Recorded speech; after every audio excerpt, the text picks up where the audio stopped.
Hey guys, it's Dante. Welcome back. Today we're going to go over this here Whirlpool dryer and washer set. Sorry about that. If you're looking for something a little bit different in style, a little bit more simpler to use, this is going to be your go-to bet. I mean, as you can see, it's pretty self-explanatory. You got all your different settings, your temps. It's very basic, but it's a nice, sleek design. Got a lot of room in there for your family, your clothes, a lot of washing, a lot of drying.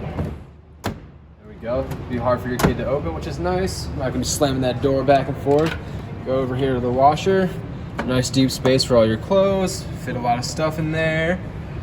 And again, we go back to up top on our control board. Nice and easy, simplistic, but it's more sophisticated than the older ones. You have a remote enable, so you can hook your phone up to it. Things like that. It has the technology for that. These are great appliances, great 2 units to have. You're going for something a little bit different, a little bit more simplistic. I like these washer and dryer sets. They look different, they look really nice. They're sleek, they're futuristic, but they're also simple for people to use. That's all I have for you guys today. Make sure you guys come back next week. Thank you for watching. Don't forget to like and subscribe to this video and tune in for me next time.